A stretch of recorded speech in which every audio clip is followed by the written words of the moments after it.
So hello everyone, today I am going to start the new unit that is the genetics, in which I will discuss the first chapter that is the principles of inheritance and variation.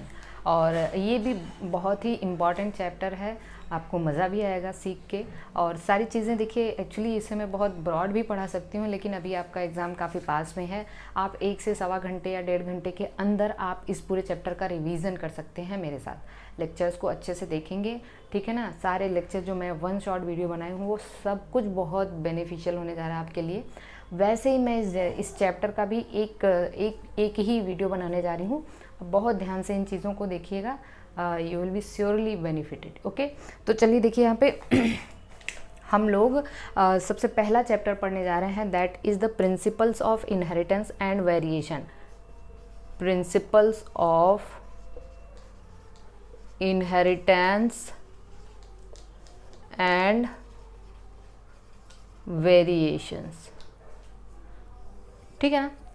इसमें अब देखिए inheritance क्या है, variation क्या है, ये सब चीज़ें यहाँ बताने की ज़रूरत नहीं है फ़िलहाल, क्योंकि आप लोग रिवीजन करने जा रहे हैं। तो फिर भी मैं हर एक छोटी छोटी चीज़ों को बताऊंगी और बहुत ही इम्पॉर्टेंट चीज़ों को मैं डिस्कस करने जा रही हूँ। जितनी भी चीज़ें आपके एनसीईआरटी में उसको मैं सब कुछ कवर करूँगी। तो सबसे पहली चीज़ देखिए, आपके जो जेनेटिक्स के फादर हैं उनको हम लोग, फादर ऑफ जेनेटिक्स तो आपको पता ही है, फादर ऑफ जेनेटिक्स, ठीक है ना, that is the Gregor John Mendel. अब इनके बारे में भी ये इनका जो पूरा का पूरा लाइफ ड्यूरेशन था, लाइफ स्पैन था 1822 से लेके 1884 तक, ये है इनका ड्यूरेशन। ओके, देखिए हम लोगों को जेनेटिक्स में हमें 3 पार्ट आता है। एक्चुअली जेनेटिक्स को 3 पार्ट, ब्रॉडली अगर इसको डिवाइड किया जाए तो 3 पार्ट में हम लोग इसको कवर करते हैं। पहला हम लोग मेंडेलियन या हम we can say transmission genetics पढ़ते हैं। ट्रांसमिशन जेनेटिक्स, ठीक है। और इसमें दूसरा जो होता है that is the molecular genetics, और थर्ड है पॉपुलेशन जेनेटिक्स। अब देखिए यहाँ पे हम लोग जीन के बारे में, जीन का ट्रांसमिशन वगैरह इसके बारे में पढ़ते हैं। मॉलिक्यूलर जेनेटिक्स में हम लोग को दूसरा चैप्टर पढ़ना ही है, डीएनए आरएनए, मतलब डीएनए रेप्लिकेशन मॉलिक्यूल के लेवल पे है। मीनिंग का मतलब है मॉलिक्यूल के लेवल पे, दैट मीन्स कि डीएनए आरएनए प्रोटीन्स के लेवल पे इसको हम लोगों को पढ़ना है। पॉपुलेशन जेनेटिक्स आपका इवोल्यूशन में आ जाएगा, मतलब जो भी है जेनेटिक्स की स्टडी को हम लोग को पॉपुलेशन के लेवल पे करना होता है। तो मॉलिक्यूलर जेनेटिक्स में, या हम पहले ट्रांसमिशन जेनेटिक्स आज डिस्कस करेंगे। जो पहला चैप्टर हमारा principal of inheritance and variation, उसमें हम लोगों को ट्रांसमिशन जेनेटिक्स पढ़ना है। और इसमें एक्चुअली 2 टाइप के जेनेटिक्स, यहाँ पे 2 ब्रांच है इसमें। एक होता है आपका, देखिए बी अटेंटिव, हर एक चीज़ को समझेंगे ना तो डिफ़िकल्टी कम हो जाएगी। तो जो ट्रांसमिशन जेनेटिक्स है उसमें हम लोग को एक क्वालिटेटिव जेनेटिक्स पढ़ना होता है, क्वालिटेटिव, ठीक है, और दूसरा क्वांटिटेटिव। दोनों हम लोग को यहाँ पे पढ़ना है। क्वालिटेटिव को ही हम लोग कहते हैं क्लासिकल जेनेटिक्स, और यही है मेंडेलियन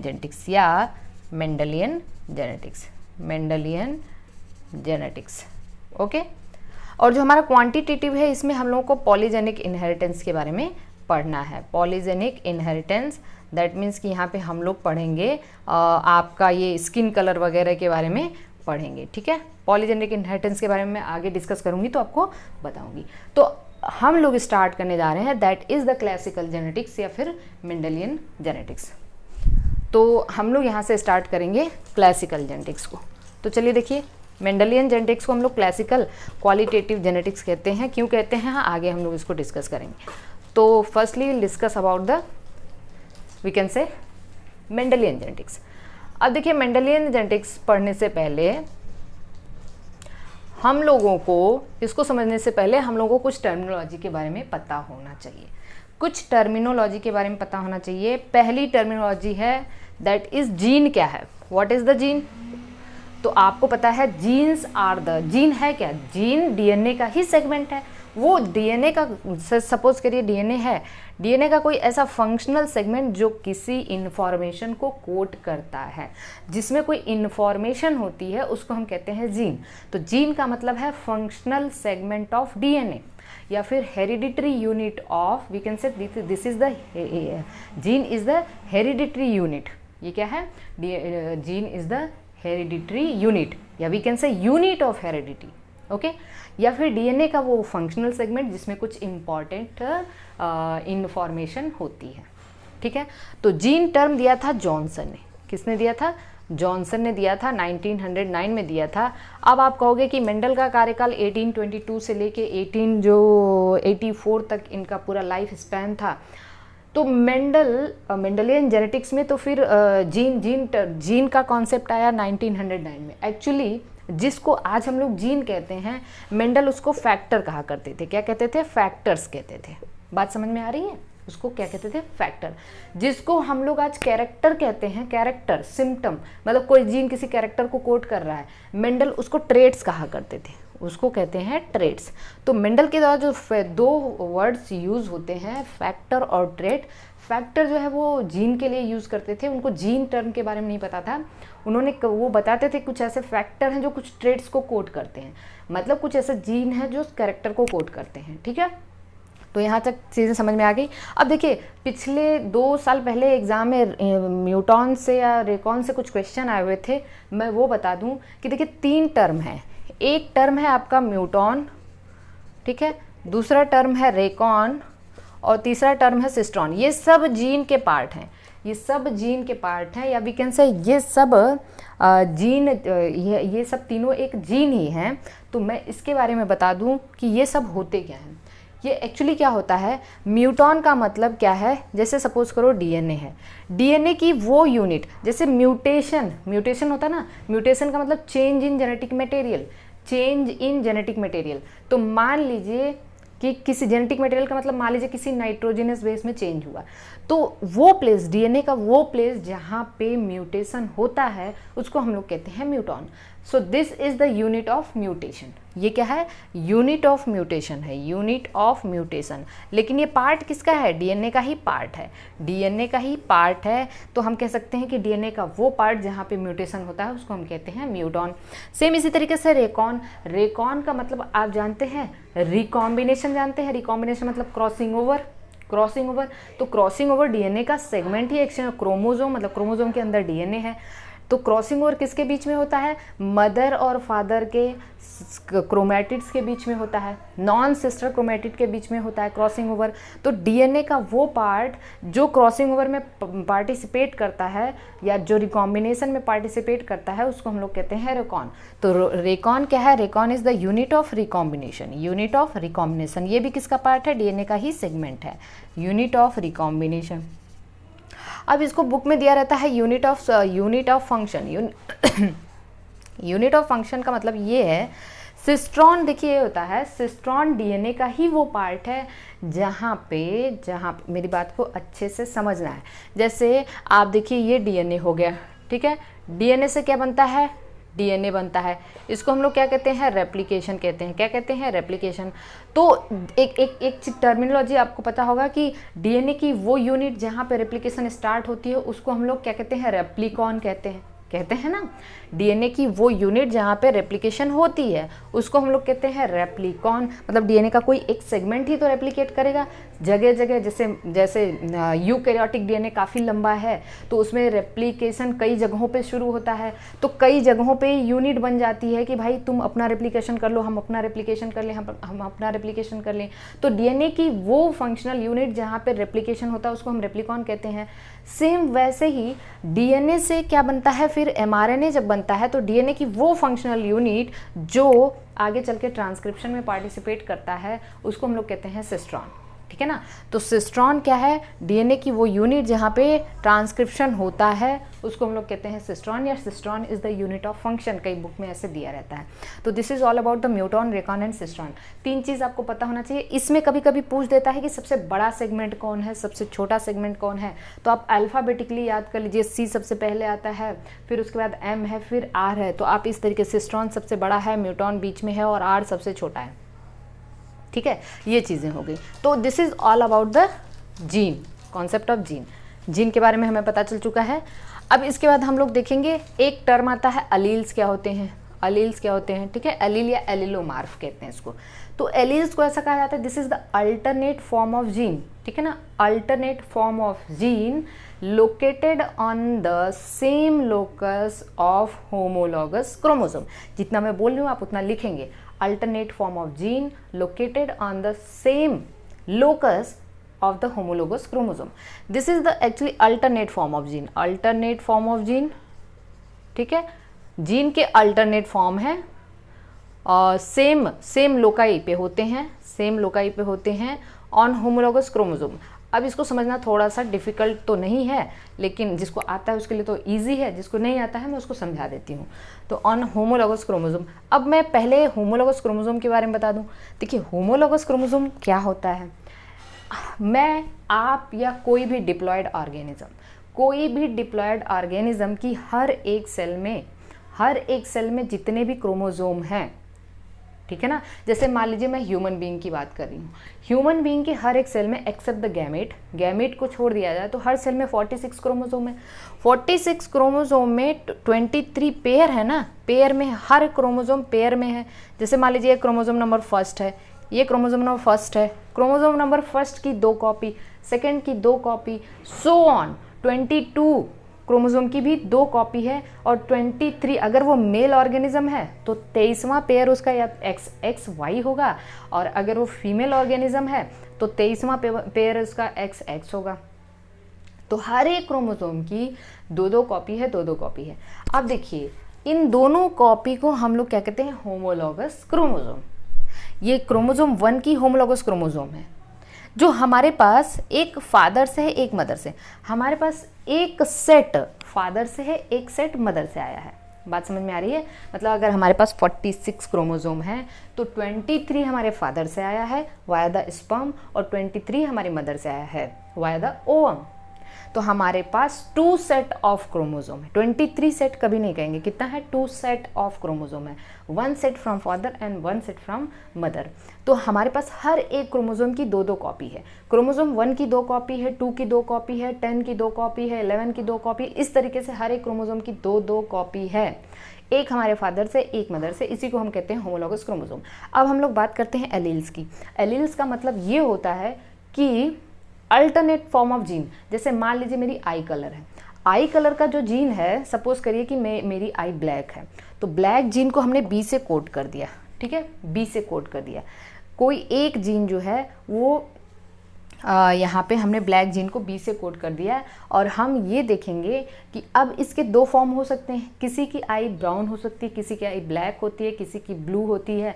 तो जैसे बस इतना मानिए मैंने 2 आई कलर लिया, एक लिया मैंने ब्लैक और एक लिया मैंने ब्लू। तो मान के चलती हूँ कि जो कैपिटल बी है वो ब्लैक को कोड करता है और जो स्मॉल बी है वो ब्लू को कोड करता है, ठीक है। Small B is responsible for the blue colour eye, okay. तो कहने का मतलब ये है कि एक जीन के 2 अल्टरनेट फॉर्म हैं। अब मान लीजिए ये आई कलर का जीन मेरे क्रोमोसोम नंबर फर्स्ट पे है, मेरे क्रोमोसोम नंबर फर्स्ट पे है, ठीक है। तो अब मेरे क्रोमोसोम नंबर फर्स्ट पे हमारे क्रोमोसोम नंबर फर्स्ट की 2 कॉपी है, उस पे मेरी आई ब्लैक है, तो मान लीजिए ये कैपिटल बी से कोड होता है। कैपिटल बी भी ब्लैक के लिए रिस्पॉन्सिबल है, कैपिटल बी स्मॉल बी भी ब्लैक के लिए रिस्पॉन्सिबल है, जबकि स्मॉल बी ब्लू के लिए रिस्पॉन्सिबल है। तो मान लीजिए मेरे पास ये डोमिनेंट है, ठीक है। तो alternate form of gene located on the homologous chromosome on the same locus. मान लीजिए मेरे पास क्रोमोसोम नंबर 1 पे ये जो मेरी आई कलर का जीन है यहाँ पे है, ठीक है, कैपिटल बी। तो दूसरे क्रोमोसोम पे सेम उसी लोकस पे होगा कैपिटल बी, मतलब मेरे फादर की भी आई ब्लैक थी और मेरी मदर की भी आई ब्लैक है, ठीक है ना। तो कहने का मतलब ये जो है ये दोनों इट इज़ द अलील्स कहाँ होते हैं, होमोलॉगस क्रोमोसोम के सेम लोकस पे होते हैं और ये जीन के अल्टरनेट फॉर्म होते हैं। तो this is all about the alleles, okay. अब ये जो अलील हैं इसके बाद हम लोग कुछ टर्मिनोलॉजी देखेंगे। जीनोटाइप का मतलब ये होता है, या फिनोटाइप पहले देख लेते हैं। फिनोटाइप का मतलब ये होता है external appearance of any organism. External appearance का मतलब जैसे क्या है कि अगर मान लीजिए अगर मान लीजिए कोई प्लांट आपको बाहर से दिख रहा है कि नहीं ये टॉल प्लांट है, तो आप उसको कहोगे this is the tall plant, है ना। तो जो एक्सटर्नल अपीयरेंस है उसको हम लोग क्या कहते हैं, एक्सटर्नल मॉर्फोलॉजी या external appearance, that is the phenotype. लेकिन मान लीजिए उसका जेनेटिक कंपोजिशन क्या है, क्या ये कैपिटल टी है, क्या ये कैपिटल टी स्मॉल टी है, ठीक है, क्योंकि स्मॉल टी तो होगा नहीं, कि स्मॉल टी जो है वो स्मॉल हाइट के लिए रिस्पॉन्सिबल है। तो हम कहेंगे जीनोटाइप का मतलब है जेनेटिक मेकअप, उसका जीन कंपोजिशन क्या है, उसका जेनेटिक मेकअप क्या है, उसको हम कहेंगे उसका जीनोटाइप। यहाँ तक बात समझ में आ गई। अब हम लोगों को कुछ और कॉन्सेप्ट समझना है। पहला कॉन्सेप्ट तो ये है, पहली चीज़ एकदम ध्यान से देखना, हमने अभी आपको बताया कि मेंडल ने ये कहा था कि एक जीन एक कैरेक्टर के लिए रिस्पॉन्सिबल होता है, एक जीन एक कैरेक्टर के लिए रिस्पॉन्सिबल है। बस चीज़ों को समझते रहिए, सब कुछ एकदम आसान रहेगा। तो मैंने अभी आपको बताया कि मेंडल जीन को फैक्टर कहा करते थे और कैरेक्टर को ट्रेट कहा करते थे, लेकिन according to Mendel one gene one character के लिए रिस्पॉन्सिबल है, ये वो कहा करते थे, ठीक है ना। कि मतलब एक जीन केवल एक ही कैरेक्टर को कोड करता है या एक कैरेक्टर के लिए एक जीन रिस्पॉन्सिबल है, ये मेंडल की देन है। लेकिन इसके कुछ एक्सेप्शंस हम लोग पढ़ेंगे। इसके कुछ एक्सेप्शंस ये हैं, इसके मैं एक्सेप्शन बता दूं तो एक्सेप्शन नंबर 1 ये है कि समटाइम्स मोर देन वन जीन, या हम कह सकते हैं वन जीन जो है मोर देन वन कैरेक्टर के लिए रिस्पॉन्सिबल है। मोर देन वन कैरेक्टर, एक ही जीन है लेकिन कैरेक्टर वो उसके वजह से कैरेक्टर कई आएंगे, तो इसको हम लोग कहते हैं प्लियोट्रॉपी। क्या कहते हैं? Pleiotropic gene. और इस पूरे के पूरे प्रोसेस को हम लोग कहते हैं प्लियोट्रॉपी। क्या कहते हैं? प्लियोट्रॉपी। ठीक है, इसका मैं एग्जाम्पल आपकी बुक में ही बताऊंगी। पहला एग्जाम्पल है सिकल सेल एनीमिया, ठीक है, सिकल सेल एनीमिया। और दूसरा एग्जाम्पल है स्टार्च ग्रेन साइज। जो मटर के पौधे में जो स्टार्च है, मटर के बीज में जो स्टार्च है, उसका साइज बताऊंगी मैं, ठीक है। यहाँ तक बात समझ में आ गई। तो प्लियोट्रॉपी का मतलब one gene more than one character. एक और चीज़ है कि भाई मोर देन वन जीन एक कैरेक्टर के लिए रिस्पॉन्सिबल है, ठीक है। 2 एक्सेप्शन देखने मिल गया हमें। मेंडल ने बताया एक जीन एक ही कैरेक्टर के लिए रिस्पॉन्सिबल, लेकिन इनसे के 2 एक्सेप्शन देखने मिला हमें। पहला एक जीन एक से ज़्यादा कैरेक्टर, और दूसरा एक से ज़्यादा जीन एक कैरेक्टर। तो एक से ज़्यादा जीन मतलब पॉलीजीन हो गया। पॉलीजीन कर देखिए, कन्फ्यूजन बच्चों को बहुत होता है यहाँ पे। मोर देन वन जीन आ गया मतलब वहाँ पे पॉलीजीन लगा दीजिए, तो इसको हम कहेंगे पॉलीजीन। और इस टाइप के इनहेरिटेंस को हम लोग कहेंगे पॉलीजेनिक इनहेरिटेंस। क्या कहेंगे? Polygenic inheritance. और ये नॉन मेंडेलियन इनहेरिटेंस शो करता है, और यही क्वांटिटेटिव इनहेरिटेंस भी कहलाता है। इसको हम क्या कहते हैं? क्वांटिटेटिव इनहेरिटेंस, जिसमें हम लोगों को पढ़ना है स्किन कलर के बारे में। स्किन कलर के बारे में बताऊंगी। स्किन कलर हो गया, ह्यूमन हाइट हो गया, स्पर्म प्रोडक्शन हो गया, IQ हो गया, ये सब पॉलीजेनिक इनहेरिटेंस के एग्जाम्पल हैं, क्योंकि वहाँ पे आपको कंटिन्यूअस वेरिएशन देखने को मिलता है। मेंडल की जेनेटिक्स को क्वालिटेटिव क्यों कहते हैं? क्योंकि वहाँ पे आपको 2 ही ऑप्शन मिले, कोई डोमिनेंट होगा और कोई रिसेसिव होगा, ठीक है। और जब जो क्वांटिटेटिव जेनेटिक्स है उसमें आपको कंटिन्यूअस वेरिएशन देखने मिलेगा। जैसे ह्यूमन हाइट हो गया, तो ज़रूरी नहीं है कि कोई बहुत लंबा है कोई बहुत छोटा है, आपको लंबाई और छोटेपन के जो बीच में काफ़ी वेरिएशन देखने को मिलेगा, ठीक है ना। स्किन कलर है तो किसी की स्किन कलर काफ़ी डार्क है, किसी की बहुत फेयर है, उसके बीच में आपको ढेर सारे ग्रेडियंट में वेरिएशन देखने को मिलते हैं। IQ है, IQ में भी वेरिएशन देखने मिलता है, स्पर्म प्रोडक्शन, और ये सारी चीज़ें हम आगे इसके बारे में डिस्कस करेंगे। अब देखिए, एक और चीज़ मैं बता दूं, मेंडल ने कहा था कि एक जीन के केवल 2 ही एलील्स होते हैं। इसका भी मैं एक्सेप्शन बता दूं। इसका एक एक्सेप्शन ये है that is the multiple alleles. तो मल्टीपल एलील भी मेंडल का एक्सेप्शन है। मल्टीपल एलील्स में एक जीन के मोर देन 2 एलील्स होते हैं। यहाँ तक चीज़ें शायद आपको समझ में आ गई होंगी, ठीक है। मेंडल के और सारे एक्सेप्शन हम लोग देखेंगे, लेकिन ये 2-3 चीज़ें आपको पहले पता होनी चाहिए। तो चलिए हम लोग आगे देखते हैं, एक एक करके हम लोग डिस्कस करेंगे। तो सबसे पहली चीज़ हम लोग डिस्कस करते हैं मेंडेलियन जेनेटिक्स के बारे में। तो मेंडल का जो एक्सपेरिमेंट था वो पाइजम सटाइवम पे था। एक्सपेरिमेंट किस पे था? पाइजम सटाइवम पे था, पाइजम सटाइवम। और यहाँ पे मटर के पौधे पे था, और यहाँ पे आपको पता है 14 क्रोमोसोम पाए जाते हैं। कितने क्रोमोसोम? 14।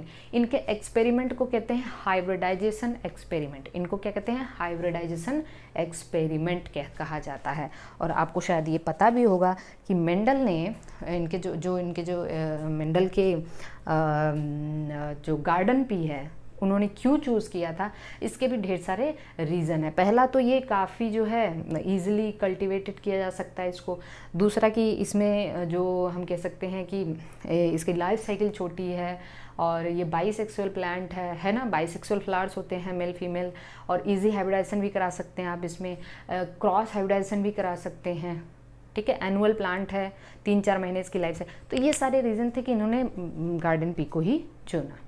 अब इन्होंने गार्डन पी में क्या देखा? इन्होंने 7 पेयर कॉन्ट्रास्टिंग कैरेक्टर लिया। 7 पेयर कॉन्ट्रास्टिंग कैरेक्टर लिया। तो शायद ये सब आप लोगों को पता होगा।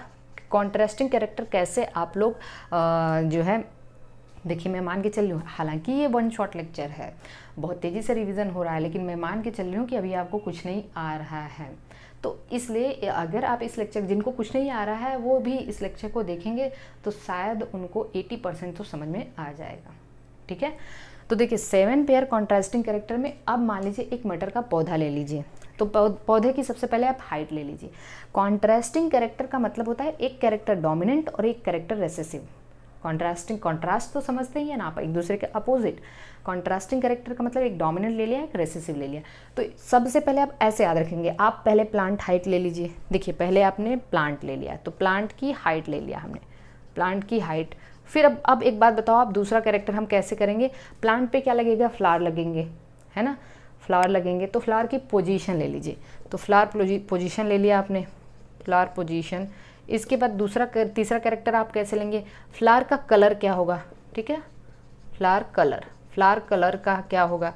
और उसके बाद बताइए फ्लावर में क्या लगेंगे? मटर में क्या लगेंगे? पॉड ही लगेगा ना, जो मटर की फली होती है, पॉड। तो हम देखिए पॉड से 2 पॉड, एक तो पॉड शेप हो गया और दूसरा हो गया पॉड कलर। ठीक है ना, ठीक है। इसके बाद पॉड के अंदर क्या होगा, जल्दी बताओ आप मुझे। पॉड के अंदर होगा सीड। तो सीड का एक तो हमें सीड का शेप ले लिया हमने, और सीड के फिर कॉटिलेडन कलर ले लिया हमने। क्या ले लिया? Cotyledon colour. जो अंदर जो कलर होता है उसका कॉटिलेडन कलर। तो ये हमें इस तरीके से समझ में आ गया। पहले हमने हाइट ले लिया, उस पर फ्लावर कहाँ लगेगा, उसका फ्लावर का कलर कैसा होगा, पॉड उसमें जो फली लगेगी उसका शेप और उसका कलर कैसा होगा, और उसके बाद उसके अंदर जो सीड होगा उसका शेप और उसका कलर कैसा होगा। Are you getting this? आपको कहीं एक और चीज़ दिखता होगा, आपको कहीं एक और चीज़ दिखता होगा। अब तो ये तो आपको पता है इसमें डोमिनेंट और रेसेसिव क्या है। देखिए प्लांट की हाइट जो है टॉल वो डोमिनेंट है, जो स्मॉल है वो रेसेसिव है ना, ड्वार्फ, या हम ड्वार्फ कह सकते हैं इसको। This is the dwarf. Flower position axial is the, axial जो साइड लग रहा है वो डोमिनेंट है, जो टर्मिनल है वो रेसेसिव है, जो टर्मिनल है वो रेसेसिव है। फ्लावर कलर में violet is the dominant, violet जो है डोमिनेंट है और white is the recessive. Pod shape तो भाई फली जो होगी वो फूली हुई होगी, तो इसको हम कहेंगे इनफ्लेटेड जो है वो डोमिनेंट है, इनफ्लेटेड डोमिनेंट है, और जो कॉन्स्ट्रिक्टेड है वो क्या है? रेसेसिव है। पॉड का कलर ग्रीन, ऑब्वियसली ग्रीन जो होगा वो डोमिनेंट होगा, और येलो जो होगा वो जो है वो सूखी मटर होगी। सीड का शेप राउंड जो है वो डोमिनेंट होगा, और रिंकल जो है वो क्या होगा? रिंकल जो है वो रेसेसिव होगा। सीड कलर, जब अंदर आप बीज देखते हैं तो जो येलो है वो डोमिनेंट होता है और जो ग्रीन होता है वो रेसेसिव होता है। आपसे क्वेश्चन पूछ दिया जाएगा कि ऐसे कौन से कैरेक्टर हैं, ऐसे पूरे इस मटर के पौधे में, यहाँ से कैसा क्वेश्चन आ सकता है कि पॉड से रिलेटेड कितने टाइप के कैरेक्टर हैं, सीड से रिलेटेड कितने कैरेक्टर हैं, फ्लावर से रिलेटेड कितने कैरेक्टर हैं। ठीक है ना, तो ऐसे आपको बताओ, फ्लावर से रिलेटेड 2 कैरेक्टर, पॉड से रिलेटेड 2 कैरेक्टर, सीड से related 2 character. Are you getting this? ठीक है, अब आपसे ये क्वेश्चन पूछ दिया जाएगा कि चलिए कभी कभी क्या होता है, कभी कभी एक टर्म और आता है seed coat colour. Seed coat colour तो 8वां एक कैरेक्टर कहीं किसी न किसी बुक में दिया रहता है। देखिए सीड कलर मतलब सॉरी कॉटिलिडन कलर अलग है, और कोट कलर, मटर का जो कोट कलर दिखते हैं वो ग्रे होता है ना, ग्रे ऊपर से, तो उसको हम कहते हैं सीड कोट कलर। और उसके अंदर जो मटर जो फली एक्चुअली जो बीज होता है वो येलो होता है, उसको हम लोग कहते हैं that is the cotyledon. Cotyledon तो आप समझते ही है, एम्ब्रियो उसका एक्चुअली। तो कॉटिलिडन और सीड कोट, किसी किसी बुक में आप कंफ्यूज होंगे, एक सीड कोट भी दिया रहेगा। तो देखिए जो फ्लावर कलर है वहीं पे एक सीड कोट कलर भी लिखा रहता है, सीड कोट कलर। अब आप कहोगे कि कैसे ये दोनों एक साथ आ गए? This is the pleiotropy actually, very very important. मैं आपको बता दूं कि फ्लावर कलर का जो जीन होता है वो क्रोमोसोम नंबर 1 पे होता है, क्रोमोसोम नंबर 1 पे। और ये सेम जीन जो है, एक ही जीन वो फ्लावर कलर को भी कोट करता है और सीड कोट कलर को भी कोट करता है। Are you getting my points? Exactly आप ध्यान से समझिएगा कि सेम जीन, क्रोमोसोम नंबर 1 का जो जीन है, क्रोमोसोम नंबर 1 पे जो सेम जीन है, that gene is going to code flower colour as well as seed coat colour. One gene more than one character, this is the pleiotropic gene. क्या है? Pleiotropic gene है। तो I hope this thing is absolutely clear to all of you. ठीक है ना, ये चीज़ तो जो है आप इसको ध्यान से समझना है।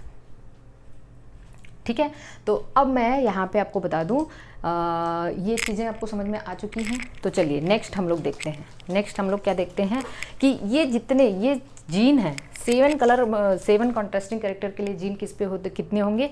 7 जीन होंगे। ठीक है ना, 7 जीन्स होंगे या 7 पेयर जीन होंगे। और ये होते हैं 4 क्रोमोजोम्स, 4 क्रोमोजोम्स पे होते हैं। क्रोमोजोम्स कितने पे होते हैं? 4 क्रोमोजोम्स पे प्रेजेंट होते हैं ये 4 chromosome. Chromosome 1, 4, 5 and 7। 1, 4, 5 and 7, this is important. ठीक है, this is important.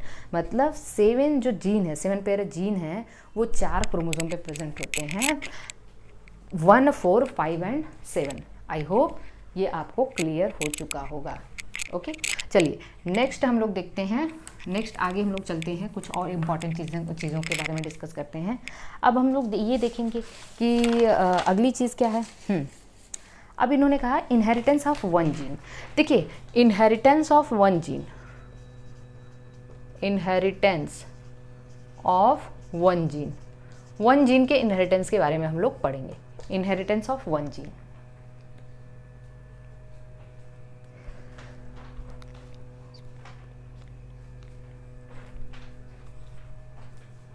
Okay, inheritance of 1 gene का मतलब ये है, इसी को हम लोग कहते हैं monohybrid cross. Monohybrid cross, monohybrid cross का मतलब ये है बच्चों, मोनोहाइब्रिड क्रॉस का मतलब ये है कि cross involving inheritance of 1 gene का मतलब अगर कोई एक जीन, मेरी बात को अच्छे से समझना है, एक जीन का इनहेरिटेंस हो रहा है, एक जीन का इनहेरिटेंस हो रहा है, मतलब केवल एक ही जीन, एक ही कैरेक्टर के जीन को हम लेके देखते हैं तो उसको हम कहते हैं मोनोहाइब्रिड क्रॉस, या इसको हम ऐसे कह सकते हैं cross involving 1 pair of contrasting character.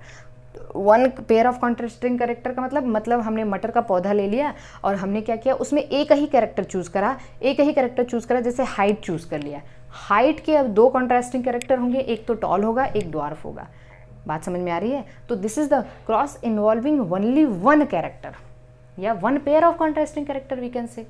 तो जिसमें केवल एक पेयर ऑफ कॉन्ट्रास्टिंग कैरेक्टर, उसको हम लोग कहेंगे मोनोहाइब्रिड क्रॉस। तो जैसे मान लीजिए मटर का अगर हमने प्लांट चुन लिया तो उसमें इसका हमने हाइट ले लिया, हाइट अगर एक कैरेक्टर ले लिया तो मान लीजिए एक टॉल है और दूसरा ड्वार्फ है। ठीक है, दूसरा ड्वार्फ है, इन दोनों को हम कैसे क्रॉस कराएंगे? तो ये ड्वार्फ हो गया, ठीक है, ये ड्वार्फ हो गया, इन दोनों को हम क्रॉस कराएंगे तो यहाँ पे आ जाएगा, इसमें मान लीजिए इस मटर का जो पौधा होता है, ठीक है, उसको वो बाइसेक्सुअल फ्लावर कंटेन करता है। बाइसेक्सुअल मतलब उसमें मेल भी है और फीमेल भी है, मेल भी है फीमेल भी है। तो कैसे हम मेल को अलग चुनते हैं, फीमेल को अलग चुनते हैं? एक्चुअली जिसको हम मेल मानते हैं उसका मेल गैमेट यूज़ करते हैं, पॉलन ग्रेन यूज़ करते हैं। जिसको हम फीमेल मानते हैं, दूसरे पौधे को हमने फीमेल मान लिया, उसका हम एग चूज़ करते हैं। बात समझ में आ रही है? ऐसे ही काम करते हैं।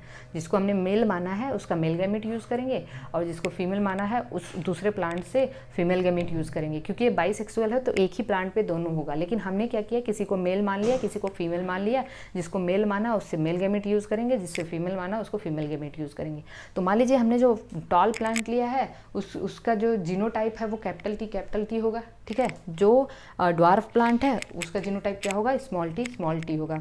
तो यहाँ से जो मेल गैमेट बनेगा उसमें कैपिटल टी आएगा और यहाँ से स्मॉल टी आएगा। जब हमने इसको क्रॉस कराया तो आपको क्रॉस के बारे में तो पता ही होगा, क्रॉस के बारे में पता होगा। ये कैपिटल टी स्मॉल टी आ गया, तो ये भी F1 जनरेशन में भी क्या आता है, F1 जनरेशन में भी क्या आता है, टॉल आता है, ठीक है ना। F1 जनरेशन में टॉल आया। जब अब ये F1 जनरेशन के जो प्लांट हैं ये टॉल आते हैं, अब F1 जनरेशन के प्लांट को आपस में ही क्रॉस करा देते हैं। आपस में ही क्रॉस कराने का मतलब सारे प्लांट टॉल आए हैं, उनमें से एक प्लांट उठाया, दूसरा प्लांट उठाया, मतलब उन सबको आपस में ही क्रॉस कराएंगे। तो आपस में क्रॉस कराएंगे तो हर एक का जीनोटाइप तो यही है ना। तो इसमें कितने टाइप के गैमेट बनेंगे, अब इसमें कितने टाइप के गैमेट बनेंगे, 2। जो अगला प्लांट लेंगे उसमें भी 2। तो यहाँ पे हमारा जो मेल प्लांट हमने जो चूज़ किया और जो फीमेल प्लांट चूज़ किया, तो मेल प्लांट में कौन सा गैमेट बनेगा, capital T small T, female में भी कैपिटल टी और स्मॉल टी। तो हमारा जीनोटाइप कुछ इस तरीके से आ जाएगा, स्मॉल टी। तो अब हमें ये कैसा प्लांट देखने मिलता है, ये भी टॉल है, ये भी टॉल है, ये भी टॉल है, ये क्या है, ड्वार्फ है। तो बाहर से देखने पे हमें 3 टॉल दिखते हैं। बाहर से देखने मतलब फिनोटाइप, जो हमारा फिनोटाइपिक रेशियो होता है, फिनोटाइपिक रेशियो वो 3:1 होता है। लेकिन जीनोटाइपिक रेशियो क्या होता है, जीनोटाइपिक रेशियो का मतलब जेनेटिक कंपोजिशन, अभी हमने बताया था। तो ये हो गया 1 टॉल 2 हेट्रोजाइगस हो गया और 1 ड्वार्फ हो गया। तो इसका हमारा हो गया 1:2:1। तो फिनोटाइप के मोनोहाइब्रिड क्रॉस का फिनोटाइपिक रेशियो 3:1 होगा और जीनोटाइपिक रेशियो क्या होगा, 1:2:1 होगा। अब अगली चीज़ आपको यहाँ पे एक और चीज़ समझनी है, ये समझना है कि टाइप्स ऑफ गैमेट्स कैसे निकालते हैं। एक चीज़ ये भी एग्जाम में पूछा जाता है, टाइप्स ऑफ गैमेट्स कैसे निकालते हैं। तो टाइप्स ऑफ गैमेट्स में आप ऐसे समझ लेना कि आपको अगर कोई एक जीनोटाइप दिया है, ठीक है ना। पहले मैं बता दूं, टाइप्स ऑफ गैमेट का फॉर्मूला होता है that is equal to 2 to the power n, where n is number of heterozygotes. अब इसको हम कैसे निकालते हैं, जैसे हमारे पास एक जीनोटाइप है कैपिटल टी स्मॉल टी। अब इसमें किसी ने पूछा कि टाइप ऑफ गैमेट कितना होगा, टाइप ऑफ गैमेट कैसे निकालेंगे। तो देखिए कितने हेट्रोजाइगस है, एक ही हेट्रोजाइगस है ना। हेट्रोजाइगस का मतलब डिसिमिलर पेयर मतलब एक अलील डोमिनेंट है, एक अलील क्या है, रिसेसिव है। तो यहाँ पे क्या हो जाएगा 2 to the power n। तो यहाँ पे 2 ही टाइप के गैमेट मिलेंगे, एक कैपिटल टी और एक स्मॉल टी। अगर आपसे दे दिया capital T small T, capital R small R, अब बताइए ये एक जीनोटाइप आपको दिया है, इसमें पूछता है कि टाइप ऑफ गैमेट बताइए कितना होगा। तो 2 to the power, यहाँ पे कितने हेट्रोजाइगस दिख रहे हैं आपको, 2, 1 और 2। तो आप 2 to the power 2 लगाएंगे, ये कितना हो जाएगा 4 होगा ना। बात समझ में आ रही है। अगर आपको दे दिया capital T small T, capital are, अब आप बताइए कितने टाइप के गैमेट बनेंगे। तो यहाँ पे कितने हेट्रोजाइगस हैं, एक ही हेट्रोजाइगस है, ये तो होमोजाइगस है, एक ही हेट्रोजाइगस है। तो यहाँ पे हो जाएगा 2 to the power 1, that is यहाँ पे 2 ही टाइप के गैमेट बनेंगे। इन दोनों को मैं बना के बता दूं, इन दोनों को मान लीजिए इसको बनाना है तो आप बताओगे यहाँ पे 4 टाइप के गैमेट बनेंगे। तो आप क्या करोगे, एक बार ये कैपिटल टी ऊपर लिख दोगे, स्मॉल टी नीचे लिख दोगे, ठीक है, कैपिटल टी ऊपर स्मॉल टी नीचे। फिर इसके बाद क्या करोगे आप, हमारे पास 2 हैं, एक कैपिटल आर है और एक स्मॉल आर है। लाइट चली गई है, थोड़ा सा कॉम्प्रोमाइज़ करना क्योंकि लेक्चर में शूट कर रही हूँ, बीच में बंद नहीं कर सकती, तो मे भी आपको थोड़ा सा कम दिखाई दे रहा हो, but it will work, I think so. Okay, तो अब यहाँ पे हम क्या करेंगे, यहाँ पे हम ये करेंगे कि ये जो कैपिटल टी है, यहाँ पे हमारे पास एक कैपिटल आर है, एक स्मॉल आर है। कैपिटल टी का क्रॉस भी कैपिटल आर से करा देंगे और स्मॉल आर से, स्मॉल टी का भी कैपिटल आर और स्मॉल आर से, ठीक है, ऐसे ऐसे बना लेंगे। तो ये टी आर हो जाएगा, ये टी स्मॉल आर हो जाएगा, ये टी कैपिटल आर हो जाएगा, ये small T small R. 4 type के गैमेट बन गए, 4 टाइप का गैमेट बन गया। यहाँ पे तो आप ऐसे कर लोगे, capital T capital R, small T small R. एक और मैं बना दूँ, जैसे आपको यहाँ पे दे दिया capital A, capital B, small B, capital C, small C. बताइए यहाँ पे कितने टाइप के गैमेट बनेंगे? यहाँ पे गैमेट बनेगा 3 हेट्रोजाइगस, 1 2 3 हेट्रोजाइगस दिख रहा है, तो 8 गैमेट बनेंगे यहाँ पे, है ना, 8 टाइप्स के गैमेट बनेंगे। लेकिन अगर आपसे कोई पूछ दे capital A, capital B, small B और कैपिटल सी कितने टाइप के गैमेट बनेंगे? तो यहाँ पे एक ही हेट्रोजाइगस है, तो यहाँ पे 2 to the power 1 2 ही टाइप के गैमेट बनेंगे, एक capital A, capital B, capital C, एक capital A, small B, capital C, है ना। तो इसको आप ऐसे बना सकते हो, ये वाला एक बार कैपिटल ए ऊपर लिख लो, ये वाला पहला हम लोग लेते हैं, एक बार स्मॉल ए को नीचे लिख लो। अब इसमें आप कैपिटल बी और स्मॉल बी का क्रॉस करा दो, यहाँ पे भी आप कैपिटल बी और स्मॉल बी का क्रॉस करा दो, है ना, सेम दोनों साथ साथ करेंगे।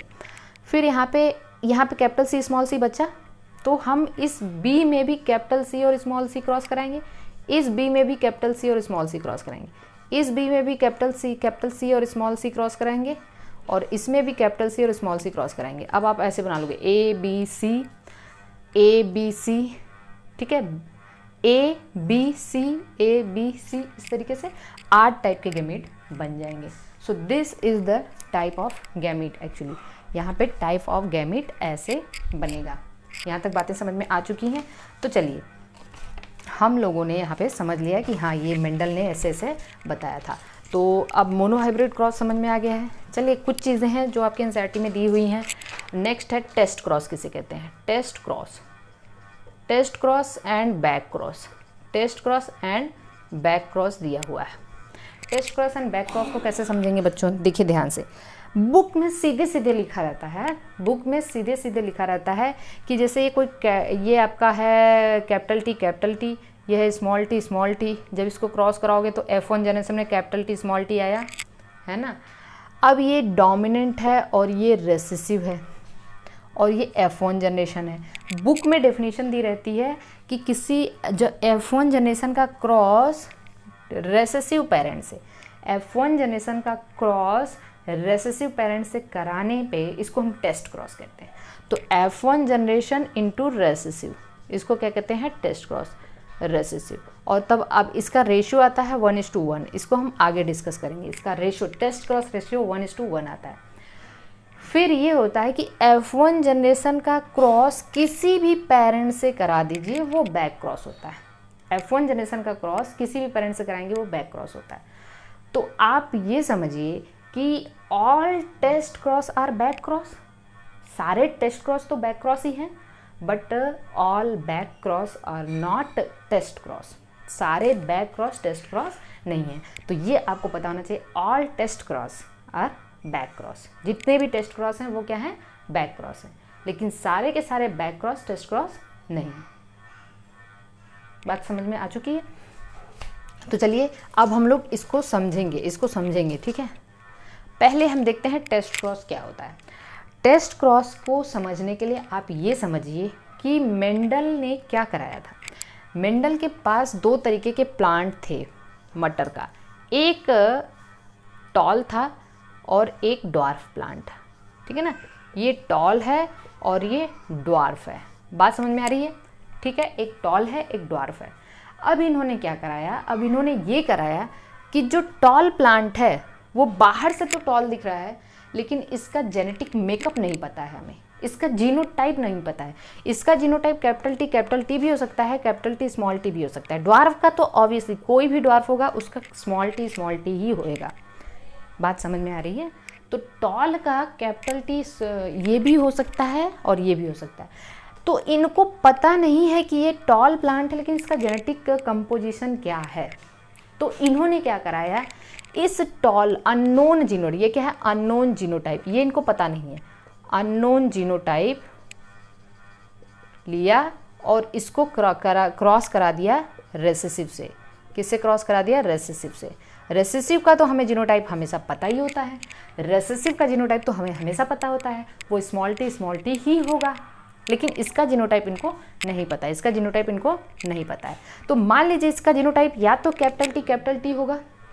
उन्होंने क्या किया, इस प्लांट से पॉलन ग्रेन कलेक्ट किया और इसका सीड कलेक्ट किया, मतलब इसका एग कलेक्ट किया, दोनों को क्रॉस कराया। तो क्या होगा देखिए, अगर ये केस होगा, ये प्लांट कैपिटल टी है और इसको स्मॉल टी से क्रॉस करेंगे, अगर सारे प्लांट टॉल ही आते हैं, सारे प्लांट F1 जनरेशन के सारे प्लांट टॉल ही आते हैं, तो पता चल गया कि ये है। तो उन्होंने वहाँ से पॉलन ग्रेन कलेक्ट किया और इसको ड्वार्फ से क्रॉस कराया। तो सारे के सारे प्लांट अगर उनको टॉल मिले, सारे प्लांट, दो कंडीशन है, ऑल टॉल मिला, अगर उनको सभी प्लांट, उसको जब उगाया उन्होंने, अगर सभी प्लांट टॉल मिलेंगे तो दैट मीन्स कि ये जीनोटाइप कैपिटल टी। लेकिन अगर ये जीनोटाइप होगा, कैपिटल टी स्मॉल टी होगा और स्मॉल टी होगा, तो इनको टॉल का मतलब ये रेशियो आएगा, ये रेशियो 1:1 का आएगा। मतलब अगर उनको 50% टॉल दिखा, मतलब इन दोनों को क्रॉस कराने के बाद जो सीड उन्होंने उगाया, तो उनको अगर 50% लंबे पौधे दिखे, 50% छोटे पौधे दिखे, मतलब दैट मीन्स कि 50% टॉल दिखा और 50% जो है वो ड्वार्फ दिखा। दैट मीन्स ये जीनोटाइप क्या है, कैपिटल टी स्मॉल टी है, कैपिटल टी स्मॉल टी है। तो अननोन जीनोटाइप को पता करने के लिए क्या कराते हैं, टेस्ट करने के लिए इसको टेस्ट क्रॉस कराते हैं। बैक क्रॉस क्यों कराते हैं बच्चों, क्या रीज़न है बैक क्रॉस कराने का? मतलब मान लीजिए अगर हमारे पास हमारी ब्रीड को इम्प्रूव करना है, मान लीजिए हमारे पास कैपिटल टी है, स्मॉल टी है, और हमने F1 जनरेशन में कैपिटल टी ये चाहिए, ये तो आ गया, एक रेसेसिव अलील हमारे पास आ गया, लेकिन हम चाहते हैं कि अगर इसको हम F2 जनरेशन में ले जाएंगे तो हमारे पास कहीं ना कहीं ड्वार्फ प्लांट आ ही जाएगा। हम चाहते हैं कि हमारी अगली जनरेशन में ड्वार्फ प्लांट ना आने पावे, ठीक ना। अगर हम ये चाहते हैं कि ड्वार्फ प्लांट आए ही ना, तो हम बैक क्रॉस करा देंगे, हम इसको अगली जनरेशन के लिए नहीं भेजेंगे, हम इसको बैक क्रॉस इसके डोमिनेंट पेरेंट से क्रॉस करा देंगे। बैक क्रॉस का मतलब किसी भी पेरेंट से, लेकिन हमने अपनी ब्रीड की क्वालिटी को इम्प्रूव करने के लिए हमने डोमिनेंट से क्रॉस करा दिया। तो ऑब्वियसली यहाँ पे कहीं भी स्मॉल टी इसमें नहीं है, तो कहीं भी हमारा स्मॉल प्लांट नहीं आएगा। तो बैक क्रॉस हम किस लिए कराते हैं, ब्रीड की क्वालिटी को इम्प्रूव करने के लिए। Are you getting each and everything? तो चलिए ये चीज़ लाइट भी आ गई। तो हमने टेस्ट क्रॉस देखा, बैक क्रॉस देखा, बात समझ में आ रही है ना? हाँ, अब हम लोग अगली चीज़ क्या देखेंगे। अब इन्होंने अपने मोनो हाइब्रिड क्रॉस, जो भी इन्होंने मोनो हाइब्रिड क्रॉस कराया, उसकी ऑब्जर्वेशन पे इन्होंने 2 लॉ दिए, ठीक है ना। एक्चुअली जो प्रिंसिपल्स ऑफ इनहेरिटेंस है, प्रिंसिपल्स ऑफ इनहेरिटेंस, मेंडल के लॉ को प्रिंसिपल्स ऑफ इनहेरिटेंस कहते हैं। प्रिंसिपल ऑफ इनहेरिटेंस या लॉज ऑफ इनहेरिटेंस, ये 3 होते हैं। एक तो है based on monohybrid cross, ठीक है ना, और दूसरा होता है based on dihybrid cross,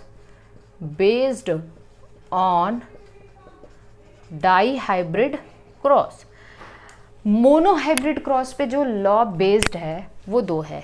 एक है लॉ ऑफ डोमिनेंस, ठीक है ना, और दूसरा है लॉ ऑफ सेग्रीगेशन। लेकिन जो डाई हाइब्रिड क्रॉस पे बेस है वो है third law, that is law of independent assortment,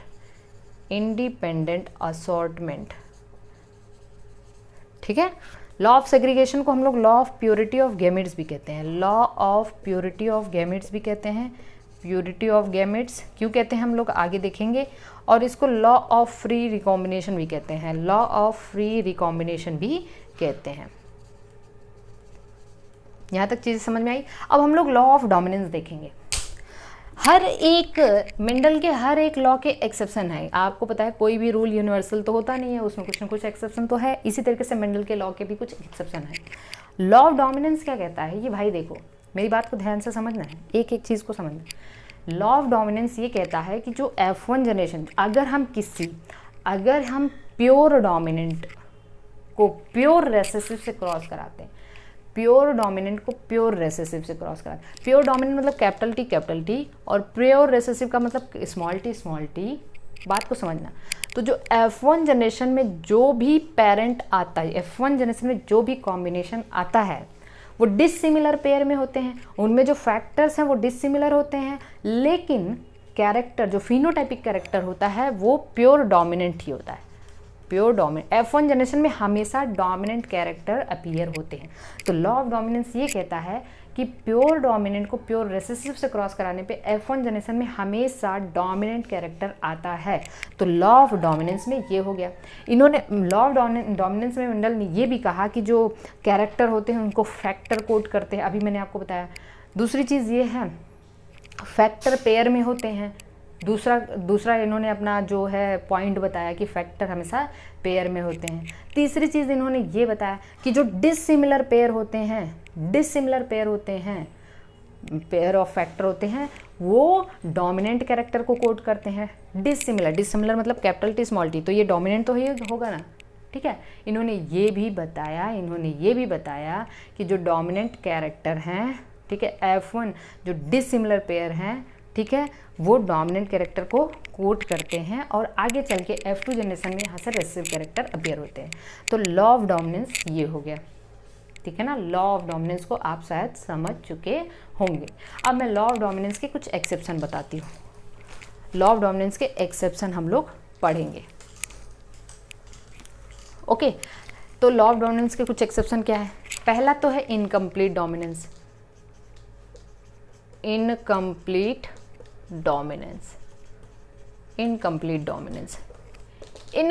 dominance is the exception of law of dominance. देखिए लॉ ऑफ डोमिनेंस में ये था कि प्योर डोमिनेंट प्योर रेसेसिव को क्रॉस कराओगे तो F1 जनरेशन में डोमिनेंट ही दिखेगा, मतलब there is no blending of character. F1 generation में कहीं कैरेक्टर ब्लेंड ही नहीं, ब्लेंड मतलब मिक्स ही नहीं हो रहा है, ये मेंडल ने बताया, ठीक है। लेकिन इनकम्प्लीट डोमिनेंस ये कहता है कि जब आप प्योर डोमिनेंट को प्योर रेसेसिव से क्रॉस कराते हो तो जो F1 जनरेशन में इन दोनों का इंटरमीडिएट दिखता है, इंटरमीडिएट कैरेक्टर F1 जनरेशन में आता है। मतलब ना ही वो प्योर है डोमिनेंट है, ना ही वो प्योर रेसेसिव है, वो इनकम्प्लीट है। वो क्या है? इनकम्प्लीट है। इसी को हम लोग कहते हैं इनकम्प्लीट डोमिनेंस। यहाँ पे कैरेक्टर आपस में मिक्स हो जाते हैं। इसको सबसे पहले ऑब्जर्व किया था कार्ल कोरेंस ने। किसने? कार्ल कोरेंस ने 4 o'clock प्लांट में। किसमें? 4 o'clock प्लांट में। ये आपको याद रखना होगा, फर्स्ट ऑप्शन। लेकिन आपकी बुक में जो इसका एग्जाम्पल दिया हुआ है वो है फ्लावर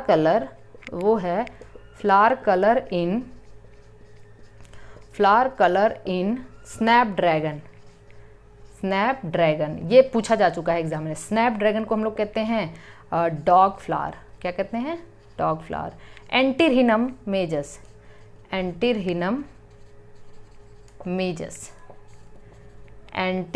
मेजस इसका साइंटिफिक नाम है, आप याद रखना। इन्होंने क्या बताया कि देखिए इसमें जो फ्लावर 2 कलर के होते हैं, एक होता है रेड इज द डोमिनेंट, और एक होता है white is the recessive. Red को कैपिटल आर मान लो, वाइट को स्मॉल आर मान लो। इन्होंने कहा कि जब इसको क्रॉस कराया जाता तो F1 जनरेशन में कैपिटल आर स्मॉल आर आता है और ये पिंक आता है। मेंडल के अकॉर्डिंग तो ये रेड आना चाहिए, लेकिन ये क्या आता है? पिंक। मतलब नहीं ये रेड है नहीं वाइट है, इनका इंटरमीडिएट है, that is the pink, okay. और जब आप इसको F2 जनरेशन में लेके जाते हो, क्रॉस कराते हो, तो कॉम्बिनेशन आएगा, एक आर आएगा, 2 आर स्मॉल आर आएगा। ये तो क्रॉस आपको पता है 1:2:1 का रेशियो आता है। मतलब एक red 2 pink 1 white. F1 generation में तो सारे के सारे पिंक हैं, 100% पिंक है। लेकिन जब उसको F2 जनरेशन उसका क्रॉस आगे क्रॉस कराते हो तो F2 जनरेशन में एक रेड 2 पिंक और मतलब 50% रेड 25% रेड, 50% पिंक और 25% क्या आता है? वाइट आता है। मतलब जीनोटाइपिक और फिनोटाइपिक दोनों रेशियो, जीनोटिपिक रेशियो भी 1:2:1 है और फिनोटिपिक रेशियो भी 1:2:1 है। तो this is the incomplete dominance. यह है incomplete dominance, law of dominance का एक्सेप्शन। चलिए दूसरा हम लोग देख लेते हैं इसका एक्सेप्शन। दूसरा एक्सेप्शन हम लोग इसका ये देखते हैं, दैट इज द कोडोमिनेंस। क्या है? कोडोमिनेंस। पहला तो इनकम्प्लीट डोमिनेंस था, दूसरा कोडोमिनेंस देखेंगे। देखिए कोडोमिनेंस आपको देखने मिलता है AB ब्लड ग्रुप में। आपके बुक में ABO ब्लड ग्रुप दिया है, लेकिन मैं AB ब्लड ग्रुप लिख रही हूँ। चलिए मैं पूरा यहाँ पे लिख दूँ ABO ब्लड ग्रुप, ठीक है। अब देखिए ABO ब्लड ग्रुप में आपको पता है एंटीजन का कॉन्सेप्ट आता है। एंटीजन कहाँ होते हैं? जैसे हम कहें किसी का ब्लड ग्रुप A है, किसी का ब्लड ग्रुप B है, किसी का ब्लड ग्रुप AB है, किसी का O है। ये कैसे डिटरमाइन किया जाता है? RBC पे प्रेजेंट शुगर के बेसिस पे। हमने ये आपको पढ़ाया भी है, जब हम क्या पढ़ा रहे थे, शायद हम लोग कार्बोहाइड्रेट के बारे में हम लोग पढ़ रहे थे, या वहाँ पे सॉरी ब्लड ग्रुप पढ़ रहे थे ना, वहाँ पे मतलब आपके इसमें ब्लड वाले चैप्टर में, हार्ट वाले चैप्टर में हमने ब्लड ग्रुप के बारे में बहुत अच्छे से पढ़ाया। आप जाके वीडियो देख सकते हैं, ठीक है। तो देखिए जो A blood group, B blood group, O blood group को कैसे डिटरमाइन किया जाता है? RBC पे कुछ शुगर प्रेजेंट होते हैं, ठीक है। RBC पे कुछ शुगर प्रेजेंट होते हैं, ओलिगोसैकेराइड। अगर यहाँ पे ठीक है, मैं इसको भी डिस्कस करती हूँ। जो ABA ब्लड ग्रुप है, इसको एक जीन जो है वो कोड करता है। उस जीन को हम लोग कहते हैं I, gene I is responsible for ABO blood group. और I के 3 फॉर्म होते हैं, इसके 3 अलील हैं। एक है IA, एक है IB और एक है IO, ठीक है। IA, IB, IO। अब हमें यहाँ एक चीज़ देखने मिलती है कि जो IA और IB है दोनों इक्वली डोमिनेंट है, दोनों इक्वली डोमिनेंट है। और ओवर O ये रेसेसिव फॉर्म है, ये रेसेसिव फॉर्म है। ये क्या है? रेसेसिव फॉर्म है, ये डोमिनेंट है। तो हमें एक चीज़ आप यहाँ से ये समझ सकते हैं कि जो जीन I है उसके 3 अलील्स हैं। मतलब ABO ब्लड ग्रुप क्या शो करता है? Multiple alleles. क्या शो करता है? Multiple alleles. मतलब एक जीन के 2 से ज़्यादा एलील को हम लोग क्या कहते हैं? Multiple alleles. पहली चीज़ तो हमें यहाँ से ये क्लियर हो गई। दूसरी चीज़ ये है कि IA is dominant over IO। Similarly IB is dominant over IO। इसको हम लोग कहेंगे कंप्लीट डोमिनेंस। दूसरा कैरेक्टर ABO ब्लड ग्रुप क्या शो करता है? Complete dominance. ये एग्जाम में क्वेश्चन आ चुका है। और तीसरा कैरेक्टर ये है कि जो आपका IA is equally dominant to IB, इसको हम लोग कहेंगे कोडोमिनेंस। मतलब ABO blood group 3 character show करता है, complete dominance, codominance, multiple alleles. Incomplete dominance यहाँ कोई कॉन्सेप्ट नहीं है। Multiple allelism, complete dominance and codominance, ठीक है। अब कहने का मतलब ये है, ध्यान समझना, किसी का ब्लड ग्रुप अगर किसी का ब्लड ग्रुप A है, A ब्लड ग्रुप है, या मैं ऐसे मान लूँ जो ये है IA है, वो भी कुछ यहाँ पे RBC के ऊपर कुछ वी कैन से कि कुछ ओलिगोसैकेराइड बनाएगा, क्योंकि ये डोमिनेंट है IA, ठीक है। IB अगर ये भी RBC के ऊपर कुछ ओलिगोसैकेराइड बनाएगा, ये भी डोमिनेंट है, ये बनाएगा। लेकिन जो IO है ये RBC के ऊपर कोई भी ओलिगोसैकेराइड नहीं बना पाएगा, तो ये क्या है? रेसेसिव है। अगर यहाँ पे जो RBC के ऊपर जो भी ओलिगोसैकेराइड बनता है उसको हम लोग कहते हैं A एंटीजन, इसको कहेंगे B एंटीजन, और यहाँ पे कोई एंटीजन नहीं है, तो O ब्लड ग्रुप के पास कोई एंटीजन नहीं होता है। बात समझ में आ रही है?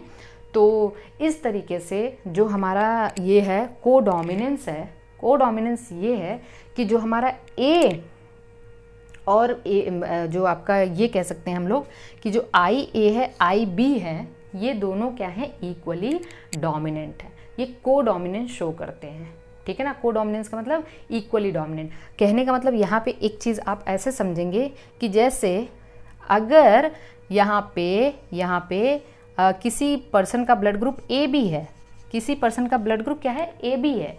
AB का मतलब इसका जो जीनोटाइप होगा वो होगा IAIB, IAIB, इसका जीनोटाइप क्या होगा IAIB।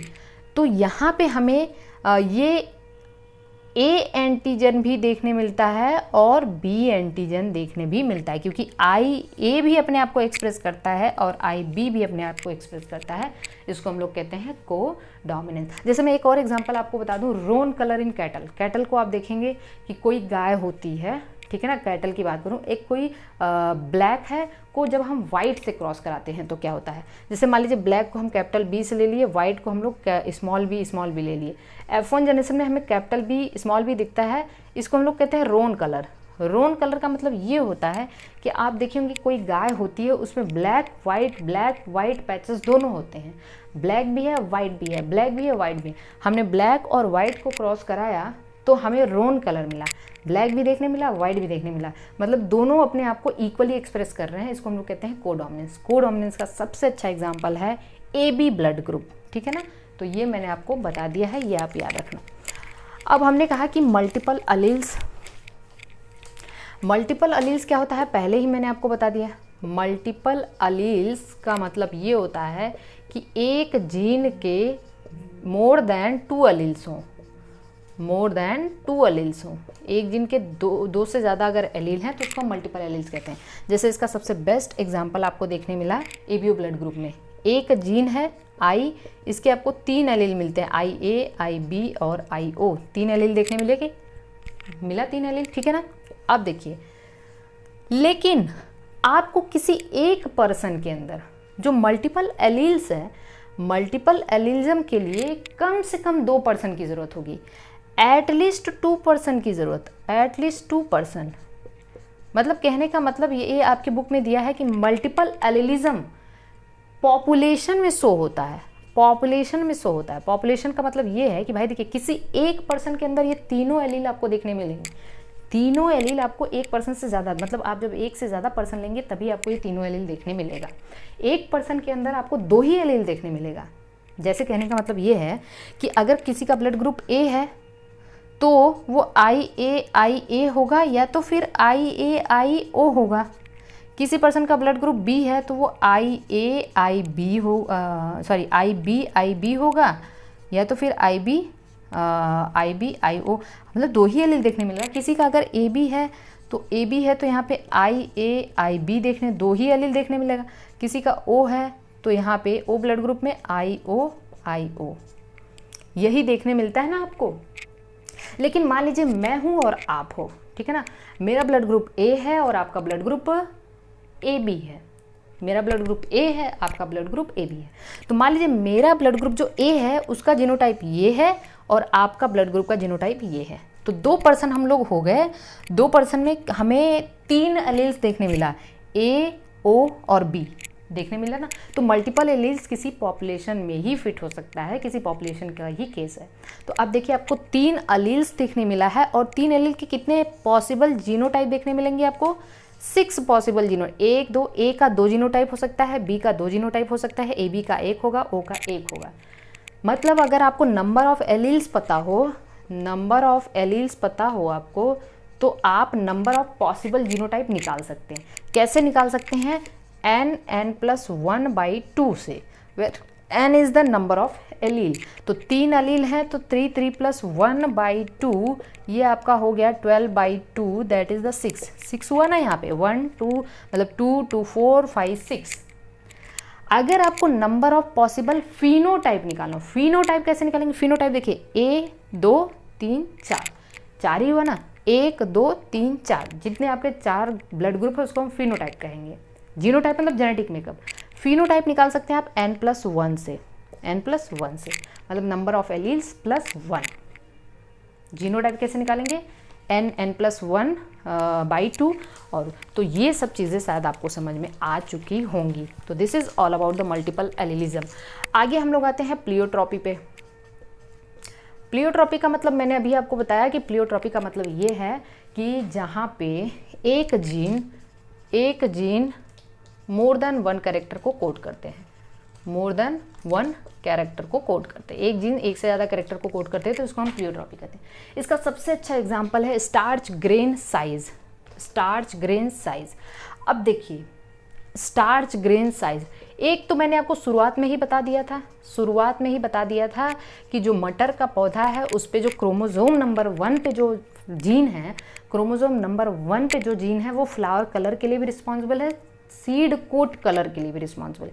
एक जीन दो कैरेक्टर के लिए रिस्पॉन्सिबल हो गया, तो इसको हम लोग कहेंगे दैट इज द प्लियोट्रॉपी। इसका बेस्ट एग्जांपल मैं आपको बता दूं, starch grain size. Starch grain size, इसमें देखिए स्टार्च ग्रेन साइज के लिए एक जीन रिस्पॉन्सिबल है कैपिटल बी। इसके दो फॉर्म है, कैपिटल बी और स्मॉल बी। कैपिटल बी जो है वो डोमिनेंट है, स्मॉल बी रेसेसिव है। अब इसका 3 कॉम्बिनेशन बन सकता है, एक है capital B capital B, capital B small B, small B small B. इसको आप ध्यान से समझेंगे। अब देखिए मैं यहाँ पे लिख दूँ स्टार्च ग्रेन, ठीक है। ये अगर ये कैपिटल बी वाला जो जीन है, ये कॉम्बिनेशन लार्ज ग्रेन को, यहाँ पे स्टार्च जो ग्रेन होगा उसका, स्टार्च ग्रेन का जो साइज होगा वो लार्ज होगा, स्टार्च ग्रेन का जो साइज होगा वो लार्ज होगा। यहाँ पे इंटरमीडिएट साइज होगा, इंटरमीडिएट साइज होगा, और यहाँ पे स्मॉल साइज होगा, स्टार्च के छोटे छोटे। मान लीजिए ये बड़ा है, ये इंटरमीडिएट है, और ये काफ़ी छोटे हैं, ठीक है ना, छोटे हैं, तो ये स्मॉल हो गया। ये क्या हो गया? स्मॉल हो गया। Are you getting my points? लेकिन on the other hand starch grain की साइज सीड के शेप को डिटरमाइन कर रही है। किसको? सीड के शेप को। सीड के शेप का मतलब जो लार्ज ग्रेन है उसकी वजह से सीड का शेप राउंड हुआ, मतलब जो मटर का बीज है उसका शेप राउंड किसकी वजह से? क्योंकि उसकी वजह, उसके अंदर स्टार्च के ग्रेन बड़े बड़े हैं, ठीक है ना। जो इंटरमीडिएट साइज के अगर स्टार्च ग्रेन है तब भी सीड का शेप राउंड ही है, लेकिन बाद में देखा गया कि जो स्मॉल साइज के स्टार्च ग्रेन है उसकी वजह से ये झुर्रीदार हो गया, रिंकल्ड हो गया। What a fantastic example has been given in NCERT. कितना अच्छा एग्जाम्पल दिया है कि भाई देखो, एक ही जीन 2 कैरेक्टर के लिए रिस्पॉन्सिबल है, एक ही जीन 2 कैरेक्टर के लिए रिस्पॉन्सिबल है। सेम ऐसा ही मैं एक और एग्जांपल बता दूं, sickle cell anaemia. Sickle cell anaemia में होता क्या है कि जो हीमोग्लोबिन एस हो जाता है, सिकल सेप हो जाता है, वो म्यूटेशन हो जाती है, तो वो हीमोग्लोबिन का शेप जो है, पहले हीमोग्लोबिन का शेप चेंज हो जाता है ना। हीमोग्लोबिन, पहला हीमोग्लोबिन का शेप चेंज हुआ और हीमोग्लोबिन पॉलीमराइज होते हैं तो आरबीसी का भी शेप चेंज हो जाता है। मतलब एक जीन 2 कैरेक्टर के लिए रिस्पॉन्सिबल है, हीमोग्लोबिन का शेप चेंज हुआ, उसकी वजह से आरबीसी का शेप चेंज हुआ, ठीक है ना। सेम वैसे यहाँ पे है कि देखिए एक ही जीन है, वो 2 कैरेक्टर, स्टार्च ग्रेन के लिए रिस्पॉन्सिबल और सीड शेप की वजह के लिए, तो इसको हम प्लियोट्रॉपी कहेंगे। अब सिंपल ये है, अगर हम स्टार्च ग्रेन को कंसीडर करें, स्टार्च ग्रेन को फिनोटाइप मान लें, स्टार्च ग्रेन को एक कैरेक्टर मान लें, तो ये इनकम्प्लीट डोमिनेंस शो करता है। क्या शो करता है? Incomplete dominance. बात समझ में आ रही है ना भाई? इनकम्प्लीट डोमिनेंस का मतलब F1 जनरेशन जो हेट्रोजाइगस हैं वो न ही इसके जैसे होंगे ना इसके इंटरमीडिएट। लेकिन अगर हम सीड शेप को फिनोटाइप मान लें तब तो ये कंप्लीट डोमिनेंस शो करता है। ये मेंडल वाला कंप्लीट डोमिनेंस शो करता है, तब ये क्या शो करता है? कंप्लीट डोमिनेंस, ठीक है। यहाँ तक चीज़ें समझ में आ चुकी हैं। तो this is the pleiotropy, actually this is the pleiotropy. अब देखिए मेंडल का सेकेंड लॉ क्या कहता है? मेंडल का सेकेंड लॉ क्या कहता है? मेंडल का सेकेंड लॉ कहता है, ध्यान समझना, सेकेंड लॉ क्या है? Law of segregation. Law of segregation, law of segregation ये कहता है बच्चों, ध्यान से इसको समझना, या फिर इसी को कहते हैं law of purity of gamete. Law of purity of gamete, purity of gamete. इसमें ये कहता है कि अगर कोई भी डिप्लॉयड ऑर्गेनिज्म है ड्यूरिंग गैमेटोजेनेसिस, ठीक है, जो अलील पेयर होते हैं, जैसे मान लीजिए मैंने एक डिप्लॉयड ऑर्गेनिज्म लिया कैपिटल टी, गैमेटो, यहाँ पे अलील पेयर है, पेयर में है।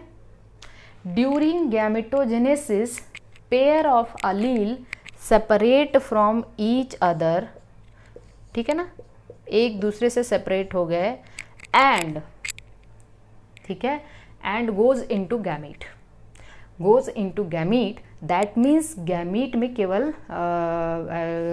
क्या होते हैं, एलील की केवल एक ही कॉपी जाती है। गैमीट्स हमेशा हैप्लॉइड होते हैं, गैमीट्स में अलील की मिक्सिंग नहीं होती है, इसीलिए इसको हम कहते हैं law of purity of gamete. Gametogenesis के दौरान जो अलील पेयर होते हैं वो सेपरेट हो जाते हैं और केवल एक ही कॉपी गैमीट में जाती है। Only one copy goes into gamete, that means gametes are always pure. There is no mixing of pair of allele inside the gamete. So इसको हम क्या कहते हैं, लॉ ऑफ सेग्रीगेशन। सेग्रीगेट हो गया और गैमेट में केवल एक ही कॉपी गई, इसको हम कहते हैं लॉ ऑफ सेग्रीगेशन। इसका भी एक एक्सेप्शन है बच्चों, इसका एक्सेप्शन है एन्यूप्लॉइडी। क्या है? एन्यूप्लॉइडी। अब मैं इसको बाद में इस लॉ का एक्सेप्शन है एन्यूप्लॉइडी। तो this is all about the monohybrid cross. अब हम लोग देखेंगे inheritance of two genes. Inheritance of two genes में हमें ये देखना है, इसको अच्छे से समझना आप। इसको हम लोग कहते हैं डाई हाइब्रिड क्रॉस। क्या कहते हैं? Dihybrid cross. Dihybrid cross का मतलब है कि जब आप टू पेयर कंट्रास्टिंग कैरेक्टर को लेके चलते हो, दो कैरेक्टर के इनहेरिटेंस की स्टडी करते हो, तो उसको हम लोग कहते हैं डाई हाइब्रिड क्रॉस। आप यहाँ पे कितने कैरेक्टर के इनहेरिटेंस की स्टडी कर रहे हो? दो कैरेक्टर की। तो डाई हाइब्रिड क्रॉस में हम दो कैरेक्टर की स्टडी करते हैं। जैसे मान लीजिए कि हमने यहाँ पे एक कैरेक्टर ले लिया,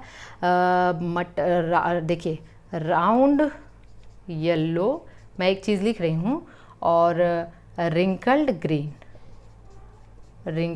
ग्रीन। हमने यहाँ पे क्या किया, हमें यहाँ पे देखिए, हमने एक राउंड सीड का शेप है, रिंकल्ड भी शेप है उसका, एक डोमिनेंट एक रेसेसिव, और दूसरा सीड का कलर जो कॉटिलिडन का कलर है येलो ग्रीन। मतलब हमने दो कलर लिया, एक तो हमने सीड कलर लिया और एक हमने सीड शेप लिया।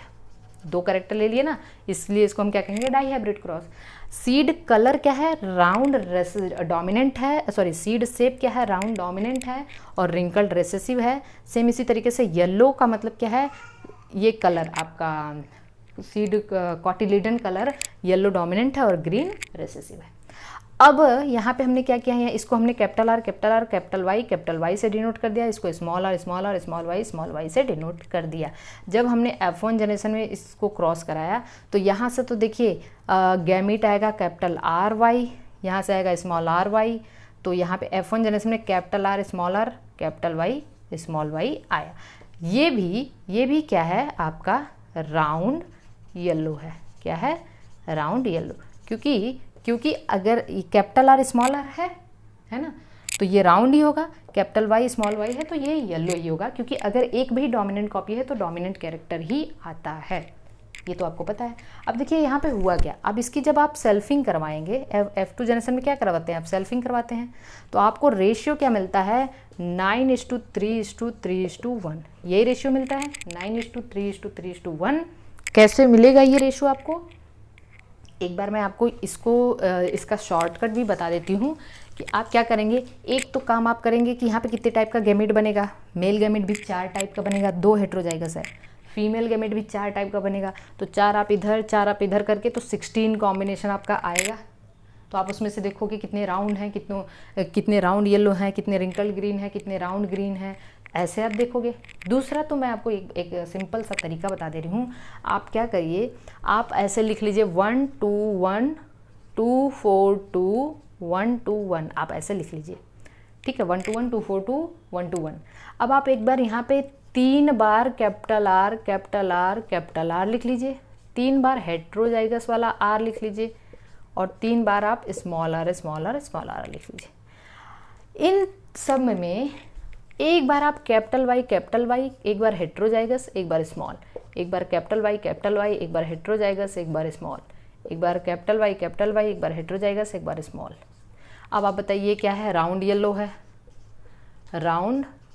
है, ये भी राउंड येलो है, ये क्या है? राउंड ग्रीन है, ये क्या है? राउंड येलो है, ये राउंड येलो है, ये राउंड ग्रीन है, ये रिंकल्ड येलो है, ये रिंकल्ड ग्रीन है, रिंकल्ड येलो है, और लास्ट वाला क्या है? रिंकल्ड ग्रीन है। तो देखिए राउंड येलो कितना आया 3, और यहाँ पे फिर 5 और 9, राउंड येलो आपका 9 आ गया, ठीक है। राउंड ग्रीन कितना आया 1 और 2, राउंड ग्रीन आपका कितना आ गया 3 आ गया। इसी तरीके से आपका रिंकल्ड येलो आपका 3 है और रिंकल्ड ग्रीन आपका कितना है 1 है। रिंकल्ड ग्रीन कितना है 1 है। बात समझ में आ रही है कैसे कैसे हुआ ये सब चीज़ें। अब देखिए ये है डाईहाइब्रिड क्रॉस, ये है डाईहाइब्रिड क्रॉस। तो डाईहाइब्रिड का जो जीनोटाइपिक रेशियो आप देखते हैं, जीनोटाइपिक रेशियो जो जीन कॉम्बिनेशन अलग अलग हैं वो तो है 1:1, ये 1:1, 2:4, 1:1, ये जीनोटाइपिक रेशियो है। ये क्या है जीनोटाइपिक रेशियो, और ये क्या है phenotypic ratio. This is the phenotypic ratio. Phenotypic ratio 9:3:3:1 और जीनोटाइपिक रेशियो 1:1, 2:4, 1:1। यहाँ तक चीज़ें समझ में आ चुकी हैं। तो अब हम ये देखते हैं कि लॉ ऑफ इंडिपेंडेंट असॉर्टमेंट क्या है। Law of independent assortment, independent assortment जो मेंडल का थर्ड लॉ है, इसी को हम लोग कहते हैं law of free recombination. Free recombination का मतलब हम लोग समझेंगे इसको। देखिए इन्होंने ये कहा ड्यूरिंग, इसको आप ऐसे समझेंगे, जो लॉ ऑफ इंडिपेंडेंट असॉर्टमेंट है इसको आप ऐसे समझेंगे, ध्यान से समझेंगे इसको। 1 minute.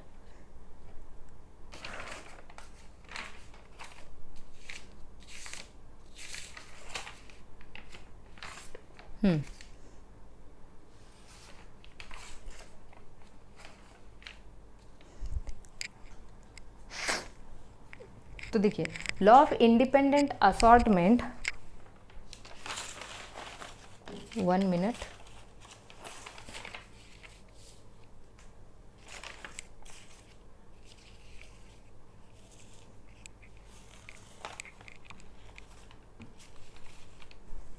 Sorry for delay.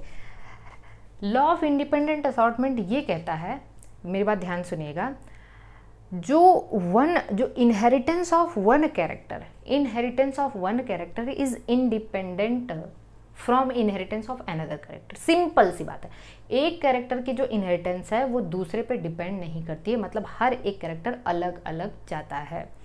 Independent assortment का मतलब ये है कैरेक्टर ऑफ मतलब inheritance of one character is independent from inheritance of another character. जैसे सिंपल सी बात ये है कि अगर आप ये पूरा ये जो है राउंड येलो ये वाला कॉम्बिनेशन अगर आप देखते हैं, यहाँ पे ये कितना कॉम्बिनेशन बना है 16 बना था। इसको आप फिर से अगर बढ़िया से देखेंगे तो 16 कॉम्बिनेशन बना था। ये देखिए जोड़ेंगे तो कितना होगा 16 में अगर आप देखेंगे कि जो राउंड है, ठीक है ना, राउंड वाला कितना आएगा, राउंड वाला आपका आएगा 12/16, 12 जगह आएगा राउंड, ठीक है।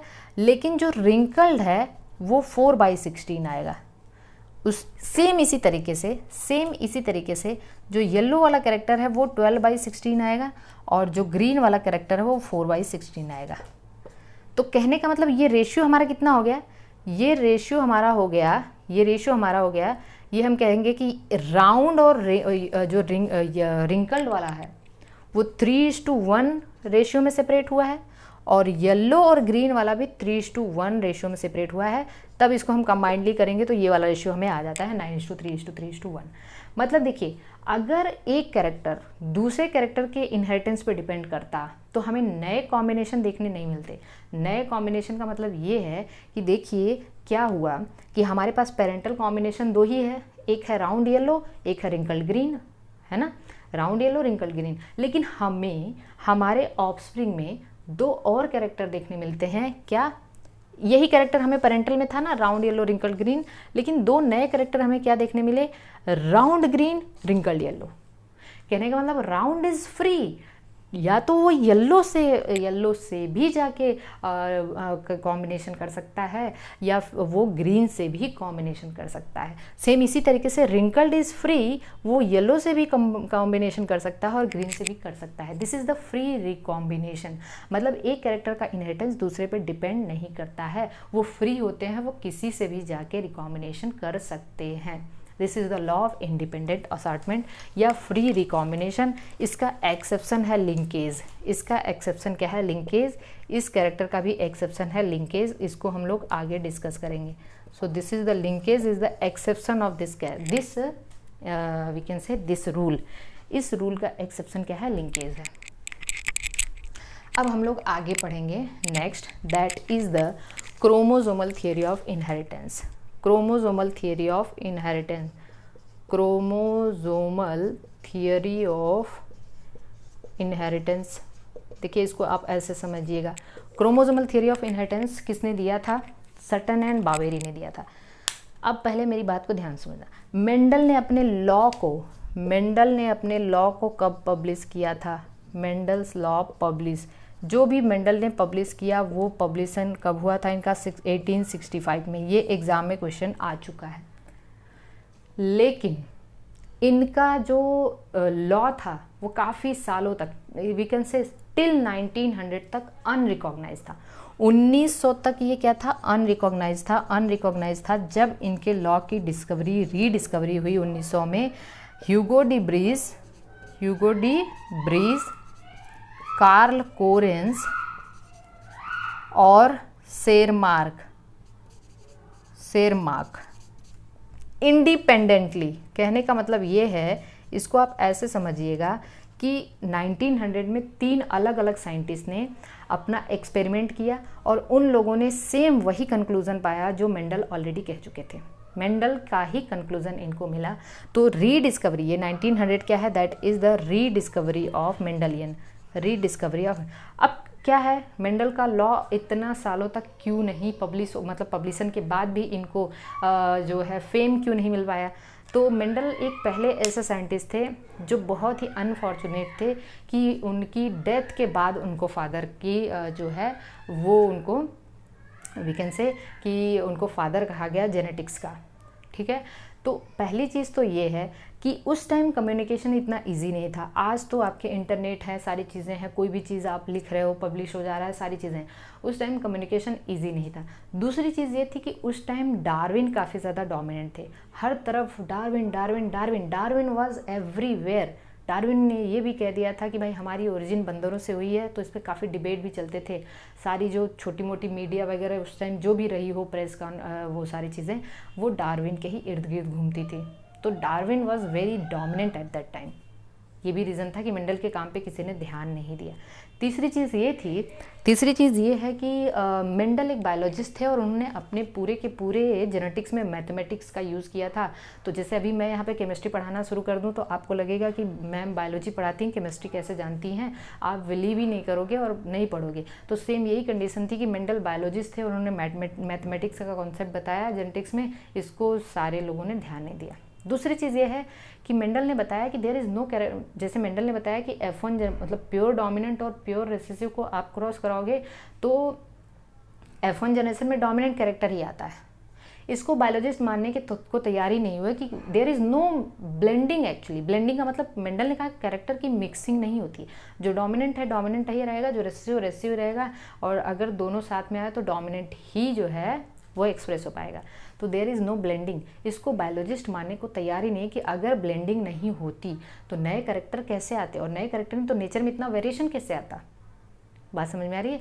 तो ये भी उनकी बात को डिस्कार्ड कर दिया गया। लास्ट ये है कि उन्होंने जो अपना फैक्टर लगा रखा था, मतलब जिनको फैक्टर कहते थे, उसका कोई फिजिकल प्रूफ नहीं दे पाए वो, भाई फैक्टर कहाँ होता है। ठीक है ना, फैक्टर क्या चीज़ है, बस वो कहते थे एक फैक्टर है, जीन मतलब फैक्टर है कैरेक्टर को कोड करता है, ये फैक्टर है कैरेक्टर को, फलाने फैक्टर है कैरेक्टर को कोड करता है।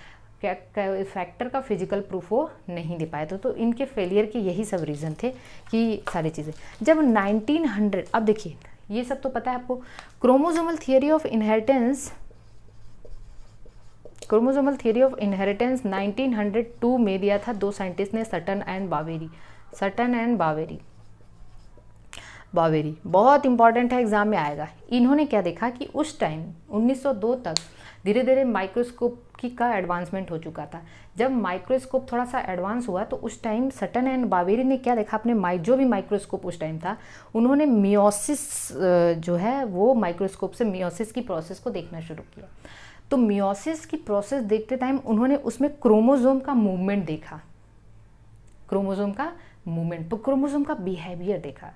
जब वो मियोसिस देख रहे थे तो उस टाइम उन्होंने क्रोमोसोम का बिहेवियर देखा। तो जब क्रोमोसोम का बिहेवियर उनको एग्जैक्टली मेंडल के फैक्टर जैसा लगा, एग्जैक्टली मेंडल के फैक्टर जैसा लगा, उनको ये दिखा कि भाई इसका जो बिहेवियर है, बिहेवियर ऑफ क्रोमोसोम, मैं लिख दे रही हूँ, behaviour of chromosome during meiosis is parallel to the meiosis is parallel to the behavior of factor of Mendel, behaviour of factor of Mendel. मतलब इनको ये दिखा कि भाई इन्होंने कहा था कि गैमेटोजेनेसिस के दौरान factor, so called factor separate हो जाते हैं और गैमेट के अंदर एक ही फैक्टर जाता है। तो हमने देखा कि क्रोमोसोम भी पेयर, इन्होंने कहा कि फैक्टर पेयर में होते हैं तो क्रोमोसोम भी पेयर में है। इन्होंने कहा कि फैक्टर गैमेट फॉर्मेशन के दौरान अलग हो जाते हैं तो क्रोमोसोम भी गैमेट फॉर्मेशन के दौरान अलग हो जा रहा है। मतलब एग्जैक्टली जो है, इन्होंने कहा कि फैक्टर केवल एक ही फैक्टर गैमेट के अंदर जाता है तो क्रोमोसोम भी एक ही क्रोमोसोम गैमेट के अंदर जाता है। दैट मीन्स कि इन्होंने इस थियोरी से मेंडल के जीन की फिजिकल प्रूफ को बता दिया कि भाई ऐसा है कि मेंडल का फैक्टर इसी क्रोमोसोम के ऊपर होता है, ठीक है ना, मेंडल का फैक्टर इसी क्रोमोसोम के ऊपर है, तभी इसका बिहेवियर जो है वो एग्जैक्टली जो है क्रोमोसोम का बिहेवियर और फैक्टर का बिहेवियर सब कुछ सेम है। तो यही है क्रोमोसोमल थियोरी ऑफ इनहेरिटेंस। और इसका एक्सपेरिमेंटल प्रूफ दिया था टी.एच. मॉर्गन ने ड्रोसोफिला में। इसका एक्सपेरिमेंट मतलब अगर आपसे कोई पूछे क्रोमोसोमल थियोरी ऑफ इनहेरिटेंस किसने दिया था तो सटन एंड बावेरी ने। Experimental proof of chromosomal theory of chromosomal theory of inheritance किसने दिया था? थियोरी ऑफ इनहेरिटेंस दिया था आपको टी.एच. मॉर्गन ने। किसने दिया था? टी.एच. मॉर्गन ने। अब शायद आपको समझ में आ गया होगा। किसमें? ड्रोसोफिला में। ड्रोसोफिला को कहते हैं फ्रूट फ्लाई, और इसके बारे में भी एग्जाम में क्वेश्चन आता है तो आपको पता होना इसकी लाइफ साइकिल 2 वीक है, लाइफ साइकिल 2 वीक्स है, ठीक है। इसके अलावा मेल ड्रोसोफिला और फीमेल ड्रोसोफिला अलग अलग होते हैं। मेल ड्रोसोफिला और फीमेल ड्रोसोफिला अलग अलग देखने का। फीमेल बड़ी होती है, मेल छोटा होता है, फीमेल बड़ी होती है, मेल छोटा होता है। तो ये है यहाँ तक। अब हम लोग देखेंगे linkage and recombination. Linkage and recombination, linkage and recombination, linkage and recombination को कैसे समझेंगे, इसको भी ध्यान से समझने की कोशिश करिए। लिंकेज का मतलब ये होता है, देखिए लिंकेज का मतलब क्या है?